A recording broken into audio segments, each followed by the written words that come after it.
I'm in Seoul, one of the most dynamic cities in Asia. It's ultra-modern, yet deeply traditional. When you think about what South Korea is known for around the world, you think electronics, cars, K-pop music and food. But not so long ago, one of this country's biggest exports was children. In the decades since the end of the Korean War, 200,000 South Korean children have been adopted to North America, Europe and Australia. As adults, many are making their way back. I'm Nicholas Green. My name is Bunyang Han. My name is Ji-young. My name is Peter Müller. My name is Emma Goodman. I'm Samara. My name is Julian. My name is Insu. I was adopted from Korea to Massachusetts as a baby. 1 year old. They're trying to find their birth families. It's my life, it's my identity. I've been looking for 20 years. Please give me the truth. And connect with a country they've never really known. The language has been challenging. In the process, Korean adoptees have been meeting each other, comparing stories, and some are discovering alarming patterns. This is just a tiny bit of the evidence. There are allegations of adoption documents falsified, identities duplicated, and even children stolen. 5살밖에 안 돼. 5살도 잘 안 되는. We were pretty much sold for profit. Human trafficking. That's absolutely what I think. Now, hundreds of adoptees from around the world are demanding answers. I think it's so important for people to know, where do I come from? We are adults and we have the right to know.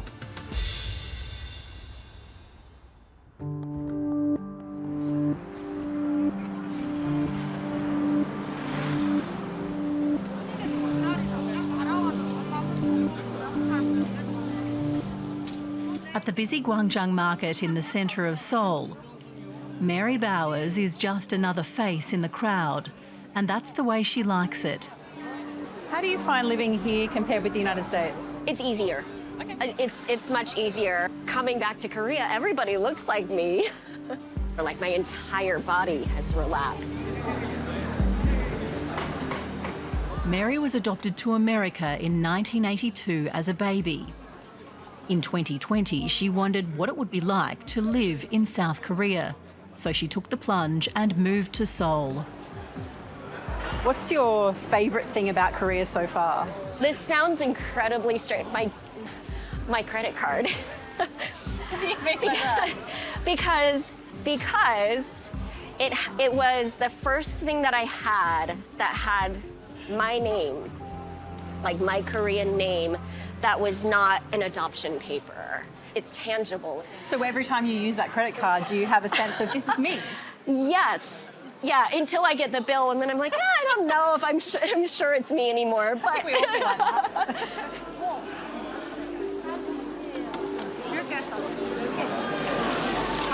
Lots of flavor, a little bit salty, pretty crispy. Very good. These are just right.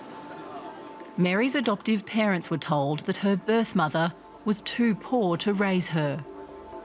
My adoptive mom, she really thought she was doing something altruistic.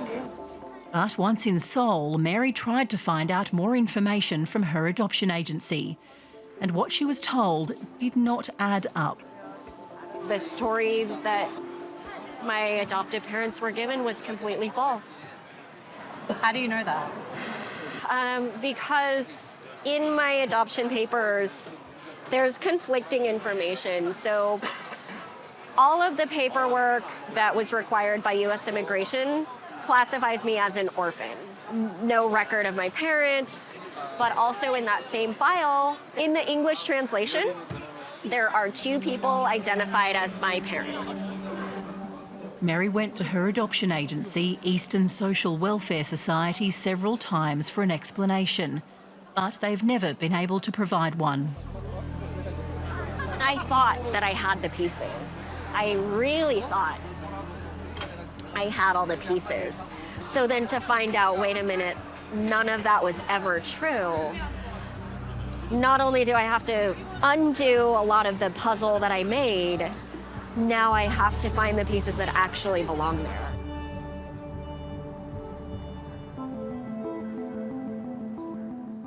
Adoptions from South Korea began at the end of the Korean War. Following the armistice in 1953, the country's orphanages were full of thousands of war orphans and babies fathered by foreign soldiers. Korea's leaders saw this as a social welfare problem, and the children were sent abroad.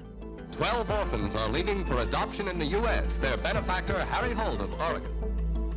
Interest surged after Harry and Bertha Holt, a Christian couple from the US, adopted 8 babies in 1955. The Holts then set up what would become South Korea's largest adoption agency. One orphan goes to a Corpus Christi, Texas family, another to a home in Benton Harbor, Michigan. In the following decades, more agencies were set up and international adoption became a lucrative business. Unwed mothers were shamed into handing over their newborns, and poor families had little choice. Adoption peaked in 1985, with an average of 24 children a day sent abroad. The turning point came during the Seoul Olympics, when the world's media took notice, describing babies as Korea's primary export. Numbers have fallen most years ever since.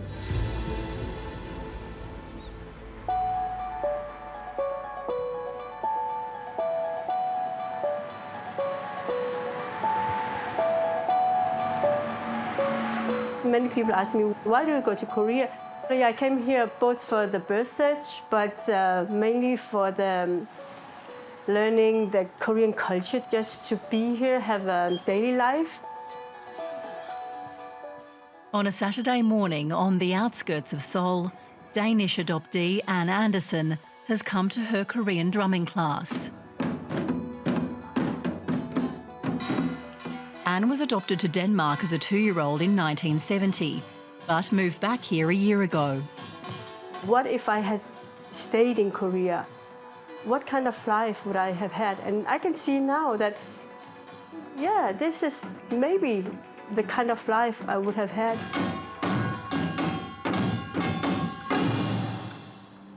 Of course, I'm interested to find my Korean family because I have a daughter, and for her it's also very natural to know her Korean ancestors. I've come to find out how Anne's search is going. She knows time is running out to find her family. I'm 55 now, so if my parents are at least 15, 20 years older, so they are at least in their 70s, well, of course I cannot wait 20 more years, and even they might have passed already, so yes, time is running out. Anne believes the answers are held with her adoption agency, Holt Children's Services. How long have you been searching for your identity?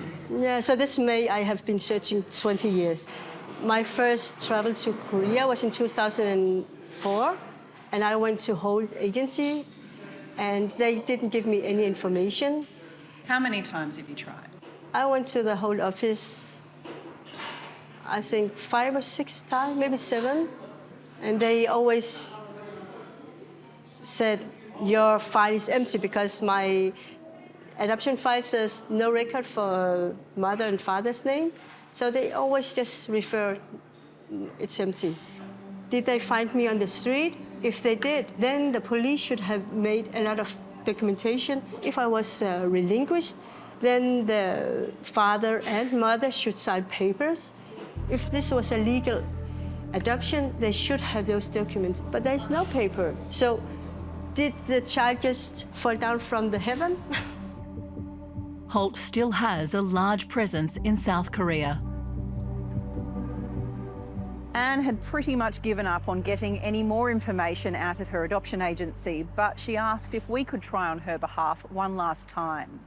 Over the past 3 weeks, I've sent them 2 letters, and my Korean colleague has called them at least 5 times, and we've had no response. So I've got my letter again and we're going to try in person. I don't have too high expectations, but yeah, I hope they will show it to me, but who knows? Let's see what happens.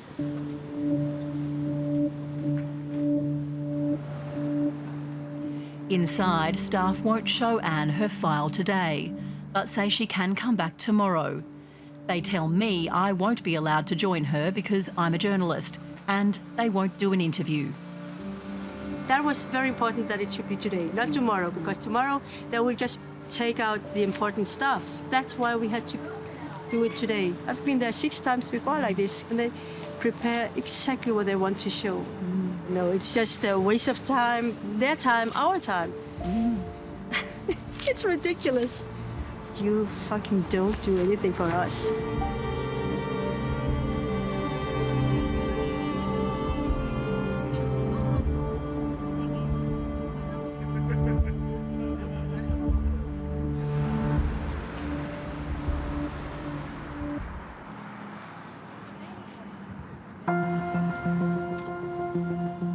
The next morning, we return to Holt for another go. We talked for nearly 2 hours, so she took the time. What was he saying? Nothing. Were you allowed to look at anything? I could see my papers, and then some of them were not the originals, so I said, where are the originals? Blah, blah, blah, blah, blah, blah, blah. So they got lost or so this, and we are so sorry. She said that at least 20 times. I'm so sorry. She's not. I said, no, you're not. That's your work. This is my life. This is my story. It's my identity. I've been looking for 20 years. Please, give me the truth.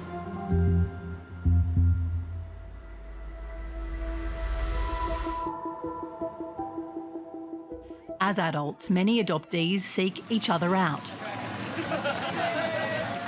At this meetup, there are adoptees from around the world. It's an opportunity to connect and compare notes as they try to uncover their past. Peter Muller was adopted to Denmark in 1974. Yeah, the names are totally different. Totally different. We will help you in any way we can. Peter's been central to exposing Korea's adoption practices. A couple of years ago, each and everyone, we were alone in the search for our documents. Coming together, that makes us stronger. And now we want to know the real background story. Later, I meet up with Peter outside Korea's National Assembly. We are often invited by politicians to come and give our view on things. I've been here, I think, 13 or 14 times. Many people ask, you have had a good life in Denmark. Why don't you just say, forget about the things? And I think I have had a good life in Denmark. But having a good life has nothing to do with the violations of your human rights. After finding inconsistencies in his own adoption file, Peter rallied other Danish adoptees to scrutinise theirs. We collected all the stories, and then we decided to go to the Truth and Reconciliation Commission in Korea. And we made a formal complaint to the commission in the hope that they would investigate the case. They started with 51 Danish cases, then word spread. They eventually submitted 375 cases from adoptees in 11 countries.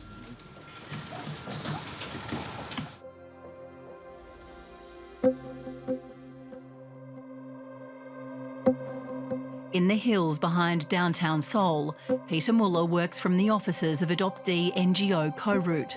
He shows me the work they've been doing. This is just a tiny bit of the evidence we've brought to the Commission. Of the hundreds of cases Peter's now seen, all are listed as orphans, but the adoptees question this. They are both orphans on paper, but their families, biological families, they are described in the documents. And that is a strange thing. You can't be an orphan and have your parents described in your documents at the same time. And in some cases here, they've even found their biological parents. So when they reunite with their families, they learn the truth. Yes. The next thing is the similarity. All the documents, all the cases here, they have exactly the same description. In one city, at least 52 children were given identical backstories. They were abandoned with a note with their name and birth date. This one too, known by the paperslip which was found in her clothing. Yes, and here, known by the paperslip Found in her clothing. That's a lot of missing children with a paperslip in their clothing, isn't it? Exactly. So imagine that in the 1970s, in Busan, the street should literally be scattered with baskets with children. What it actually tells us is that the agencies, they use templates for stories. There's also an admission from one adoption agency that it falsified documents. The adoption agency actually writes that everything was made up just for adoption. So this document has been produced only to get the child overseas. And we have multiple letters like these. Peter says he feels deeply for adoptive parents who he thinks have been wronged too. My mother, she gets very sorry. One of the days she said to me, Peter, I want to say I'm sorry because I didn't know this. I said, of course you didn't know this, and this is not your fault. This is made by greedy people who wanted money, and they were literally selling children by doing this. Which authorities would have seen these documents before the child was adopted? Ministry of Justice. They have made all the official registrations of the children. And then you have the Ministry of Foreign Affairs. They stamp all the permissions to exit the country. Do you think governments right around the world would have been able to see these patterns? Yes. Of course, yes, definitely. I don't understand how a society can allow this for happening. Why didn't anyone say anything?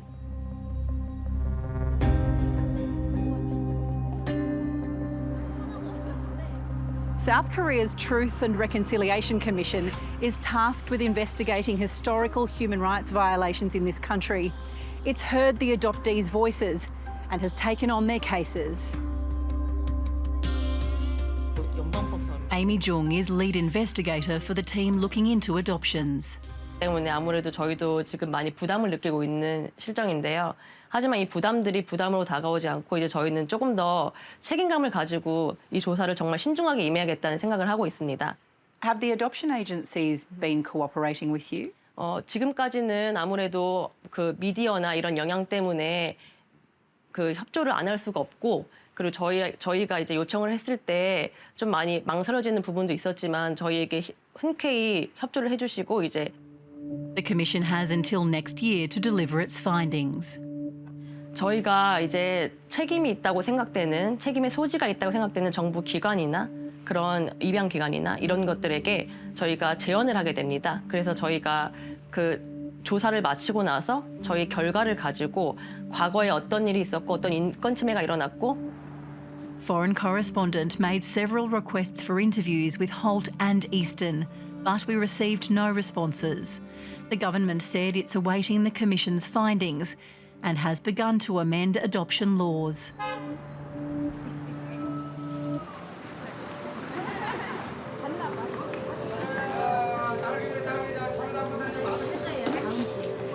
이거 하나 사자. 이게 사재. 줬으니까 그냥 가져가. 예. 아유, 다음에 일로 올게. 오, 맛있는 냄새도 난다. 저는 이 동네에 한 41년째 살고 있고요. It's not just adoptees affected. There are also birth mothers searching for answers. Han Tae-soon is one of them. She's a vocal advocate for birth mothers and adoptees. Today, my colleague Sue and I have been invited to lunch at her home. 안녕하세요. 안녕하세요. 안녕하세요. 들어오세요. Thank you.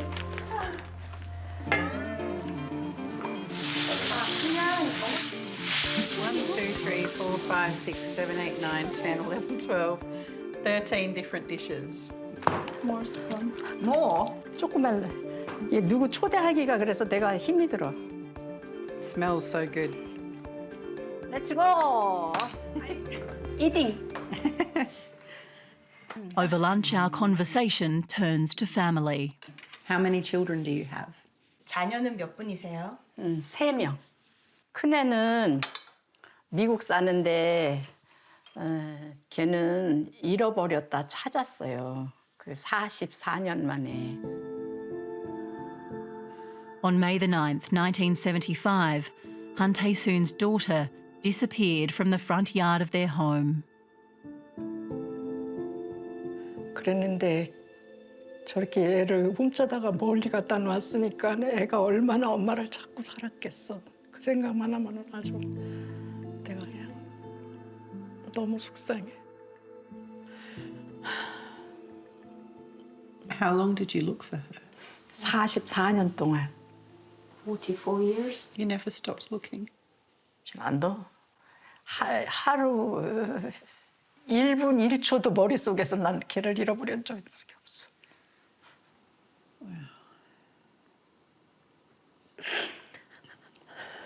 She must have been so scared. 매일 엄마 찾아달라고 그랬는데도 너는 엄마가 버렸다고 그랬대. She kept saying, please look for my mother, and they said that you are abandoned. 5살밖에 안 돼. 5살도 잘 안 되던. 너무 속상해.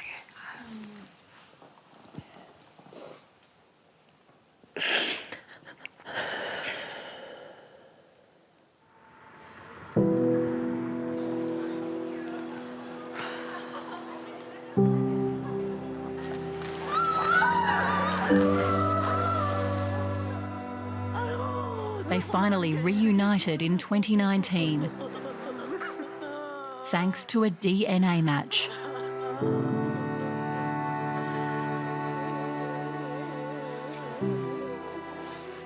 The agency that handled the adoption was Holt.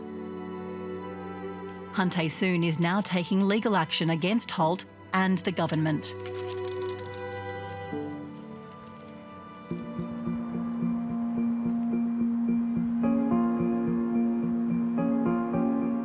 Anne has also tried DNA testing, but has only found distant relatives.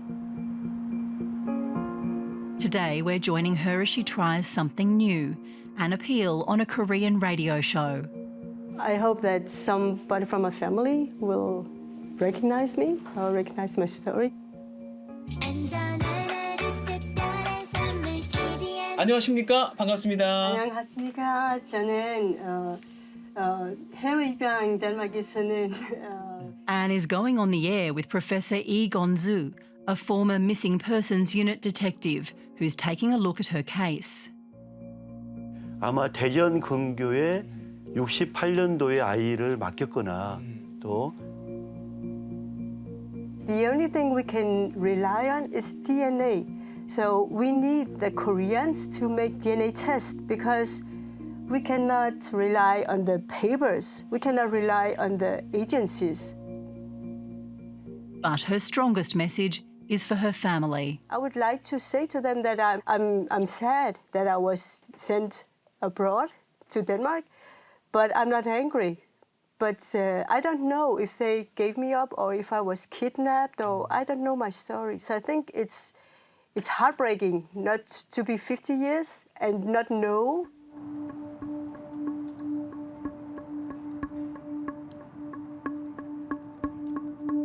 To me, coming to Korea was about finding the things that do actually matter, that are important, which is, family and truth and identity. And so even though it's been an adjustment, it's been worth it so far. To find other people who have had similar experiences and to have my experience validated as, wait, this happened to me too. You're not losing your mind. You're not going crazy. Like, this is something that was pervasive. With no answers coming from her agency, Easton, Mary turned to DNA as well. She did 7 different tests. As exhausting as that process has been, it's been worth it so far. Because?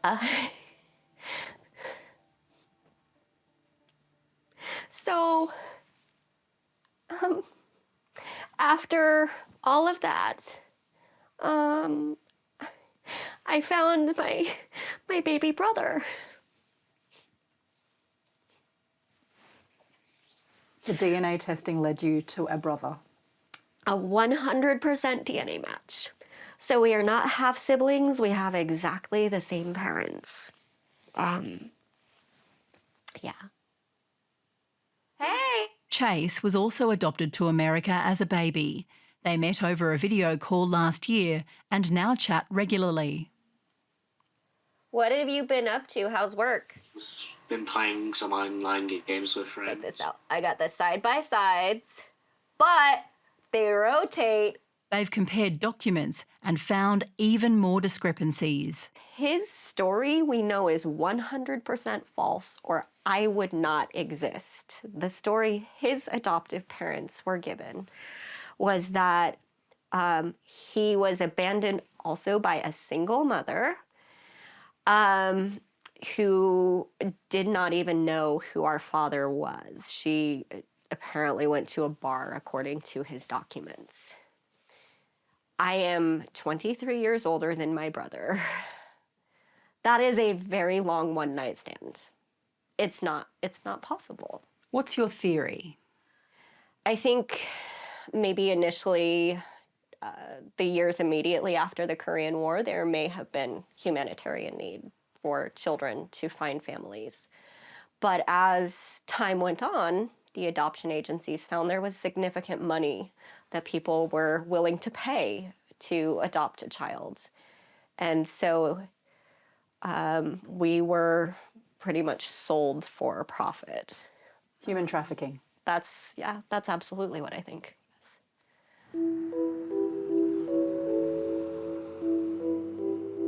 Next year, the South Korean government's expected to ratify an international convention on inter-country adoption, which makes the practice a last resort.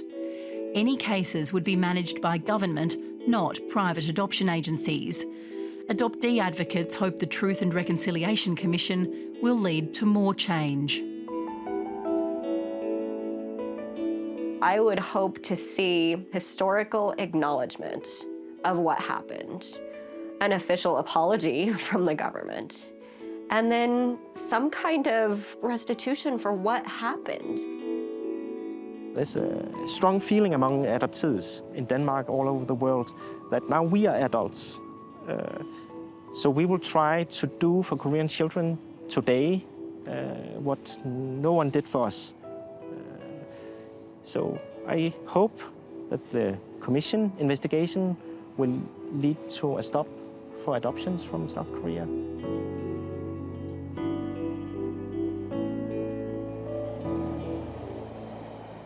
As the adoptees here wait for the Commission's findings, they're getting on with their lives. Mary and fellow adoptee Nick are enjoying a perfect Sunday in Seoul. Chicken and beer by the Han River. It is a little hot, which is weird. We've had so much strange, back and forth weather. Starting to sizzle. The adoptee community here is growing and momentum for their cause is building. For me, I think I'm more of a latecomer to the game. So I moved here 8 or 9 months ago, and I know that there have been adoptees that have lived here for a few to even up to 10 or 15 years. Yeah, it's definitely been a roller coaster. I have good days where it's I feel like I've learned a lot and I've made lots of connections and I feel pretty great. There's also days where I'm just flat on the floor. I can't breathe, I can't move, I can't handle anything. And it's a thing. But every day and every new piece of information is one step closer to completing the puzzle. So yeah, your brother, that's exciting. I'm excited for you. So it's a big thing. I'm going to meet him in person in June for the first time. And his favorite food is fried chicken. And I was like, he's definitely mine. Done. Done.